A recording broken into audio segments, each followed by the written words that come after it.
Corinthians é o time do povo.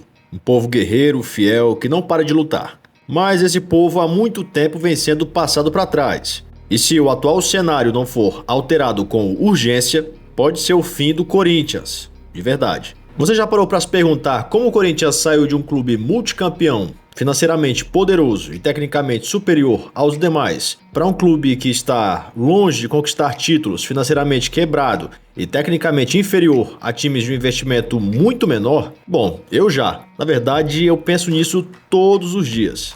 Mas afinal de contas, o que aconteceu com o Corinthians? Ou o que está acontecendo com o Corinthians? Ou até pior, o que pode acontecer com o Corinthians? Depois do Vicente Matteus e sua esposa Marlene Matteus, iniciou-se um ciclo vicioso que nós já vimos outras vezes em outras áreas. Um grupo político é formado e com ele também se forma um único objetivo: manter-se no poder. O primeiro dessa lista, que não é grande, mas que faz parte desse ciclo, foi o ex-presidente do clube, Alberto Dualib. Dualib conseguiu permanecer no Corinthians, pasmem, de 1993 até 2007, quando renunciou o cargo. Não coincidentemente, o Corinthians estava perto de cair para a segunda divisão. O então apenas dirigente na época, Andrés Sanches, assumiu como presidente interino e depois foi eleito o presidente do clube. O que é mais interessante é que o Andrés Sanches fez um excelente início de mandato.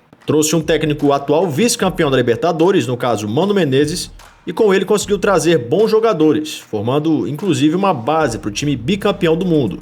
O Corinthians fez uma excelente campanha na Série B de 2008 e chegou à final da Copa do Brasil. No fim daquele ano, quando o torcedor corintiano ainda estava aliviado por retornar à primeira divisão, o Corinthians anuncia a sua maior contratação, a cereja no bolo, Ronaldo Fenômeno. Cheio de desconfianças, Ronaldo consegue surpreender a todos e faz história no Corinthians em 2009, sendo campeão paulista e da Copa do Brasil. Em 2010, ano do centenário, a temporada não foi nem de longe a que o torcedor esperava. Sem conquistas e com a saída de Mano Menezes para a seleção, o Corinthians apostou em Adilson Batista, que não deu certo. Aí veio um telefonema. Do outro lado da linha, era simplesmente o Tite, que estava no futebol árabe, e viu no Corinthians uma grande oportunidade, pois era um clube mais estruturado, que vinha de conquistas e que tinha um bom elenco. Mas com o Tite, o Corinthians foi eliminado pelo Tolima da pré-Libertadores de 2011. Depois da eliminação, alguns jogadores saíram, entre eles Roberto Carlos e Ronaldo, que encerrou a carreira naquele momento. Mesmo com a pressão, Andrés segurou o Tite no cargo de técnico, e com o tempo o Tite foi fazendo ajustes. A equipe foi evoluindo e o Corinthians acabou sendo campeão brasileiro. Um time forte defensivamente, com futebol simples e objetivo. Em 2012, a base é mantida e praticamente com o mesmo time, o Corinthians atinge o seu tão sonhado título de campeão da Libertadores. Naquele momento, a impressão que a torcida tinha era que o Corinthians podia bater em qualquer um. Em 2013, o Corinthians reforça ainda mais o seu elenco. Naquele momento, botava medo nos rivais. O Corinthians ganha a Recopa em cima do São Paulo, sem muitas dificuldades, e chega como favorito para conquistar a Libertadores pela segunda vez seguida. Mas parou no meio do caminho para o Boca Juniors em um jogo que teve como peça principal um árbitro corrupto, chamado Carlos Amarilha. Mas mesmo com a eliminação injusta, o Corinthians continuava tendo o mesmo time forte e a mesma estrutura.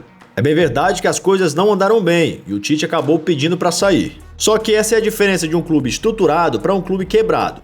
A fase podia não ser a melhor dentro de campo, mas é só você fazer ali alguns ajustes necessários e seguir em frente. Porém, infelizmente, um fato que deveria ser positivo acabou virando negativo. Pouco antes, o Corinthians havia feito uma engenharia para que fosse construída a sua arena. E eu posso dizer com tranquilidade que esse foi o início do fim.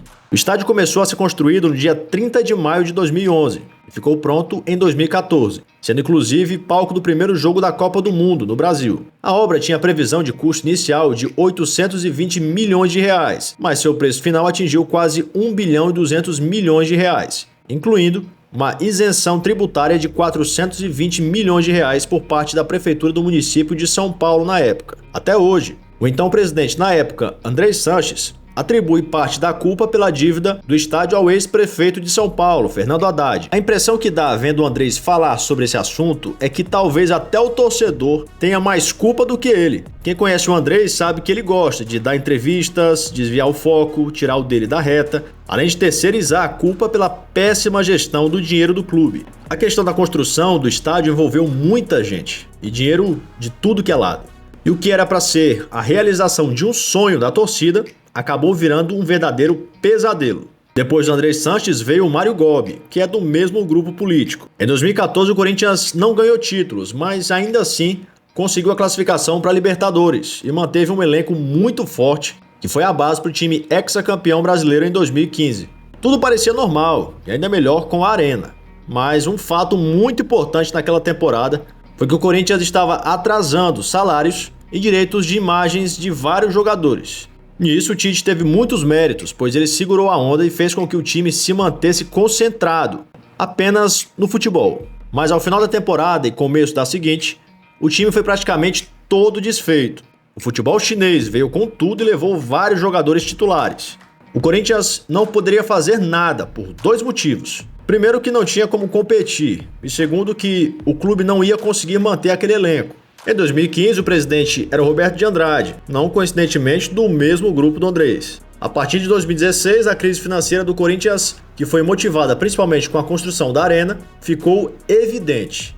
Com isso, o padrão de contratações caiu e o Corinthians já não tinha perspectiva de conquistar títulos. O ano foi um desastre, com a perda na identidade de futebol jogado, principalmente após a saída do Tite para a seleção. Mas, por incrível que pareça, o Corinthians depois disso contou com uma sorte, colocando o Fábio Carille como treinador. Carille, que havia chegado ao clube através de Mano Menezes, conseguiu fazer um elenco modesto ser quase imbatível nos clássicos, além de conquistar o Paulista e Brasileiro do mesmo ano. No ano seguinte, o Corinthians, que já tinha como destaque o Jô, conseguiu perder o jogador para o futebol japonês. Em 2018, o time mais uma vez surpreendeu, vencendo o Campeonato Paulista em cima do Palmeiras, mas em compensação lutou até o fim para não cair no Brasileiro. Nessa altura do campeonato, o Carille já havia saído e o Corinthians havia se perdido novamente, até que o treinador voltou em 2019. O Corinthians, que já em 2018 voltou a ser presidido por André Sanches, fez muitas contratações, todas medianas, mas ainda assim, incrivelmente venceu mais uma vez o título paulista. No Brasileiro ia bem, até ser eliminado na Sul-Americana. O time não reagiu e o treinador, que fazia milagres com o que tinha em mãos, foi demitido. E o Corinthians, que já estava à beira de um colapso financeiro, se viu também sem nenhuma noção de quem contratar para ser o técnico. E começou a atirar para todos os lados. Em 2020, o Corinthians briga mais uma vez para não cair, não ganha títulos e chega em 2021 com um novo presidente eleito. Quer dizer, mais ou menos novo, Duílio Monteiro Alves. E é claro, do mesmo grupo Renovação e Transparência. O Duílio chegou à presidência do Corinthians com uma missão, que em certo momento me surpreendeu.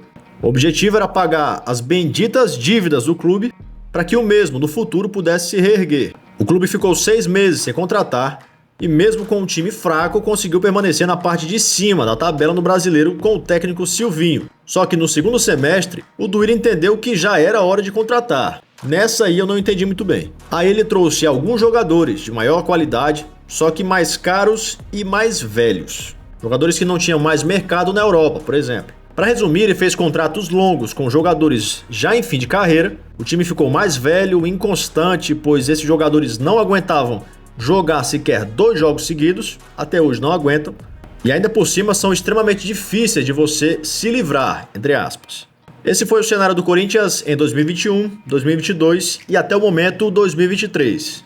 O Corinthians, que era um clube com um enorme potencial, virou um clube sem perspectivas, sem respeito, um saco de pancada, um desastre dentro e fora de campo. Mas não pensem que os responsáveis por tudo isso estão satisfeitos, pois eles não estão. Eles querem mais. E quem ousar tirá-los do poder vai ser atacado.